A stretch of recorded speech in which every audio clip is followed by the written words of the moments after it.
Dokter, in terme van die regulasies, daar's bekommernis oor veranderinge aan die regulasies wat boere onseker is, hoe gaan die reëls werk, wat gaan gebeur. En dan sit ons met 'n dieregesondheidswet uit 1984 uit.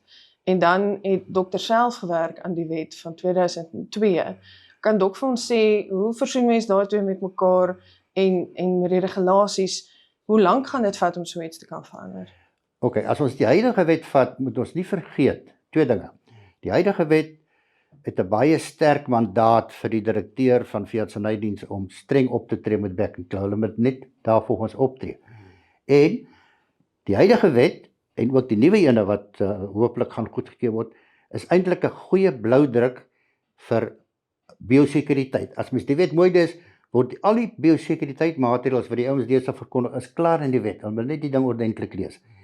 En dan het die wet plaas nie 'n beperking op wie mag inent nie. Dit plaas net 'n beperking op die toesig en die verskaffing en instandhouding van wat hulle noem veterinêre handelinge en wat onder andere insluit inenting. Die wet waaraan dok gewerk het, weet dok of dit vorder?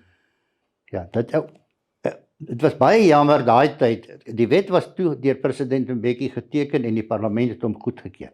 Hy's gepromoveer. Maar vir een of ander politieke rede dink ek is hy nooit in werking gestel nie. Toe minister Dedisa die taakspan oor biosekuriteit op aangestel het waarvan ek lid was een van die sterkste aanbevelings van daai taakspan wat in 2002 die verslag uitgekom dat die wet 7 van 2002, die wet op dieresiektes, so gou as moontlik in werking gestel word ter vervanging van die huidige wet. En daar is geoem en geaa, en nou hoor ek, is dinge aan die roer om daai wet uiteindelik in werking te stel, wat baie van die huidige probleme sal help oplos in terme van delegering, toesighouding en magtiging vir funksies deur die privaat sektor, samewerking tussen die privaat sektor en die staat en so en hopelik sal dit baie van daai probleme oplos. Dink dok daar is binnekort 'n moontlikheid dat dit ingestel gaan word? Hulle het my gebel, dis nou voor die taakspan aangestel was deur die minister, was hulle besig om te werk aan die wet. En toe het hulle gevra of ek kan kom om vir hulle insette te gee vir al met die skryf van die regulasie.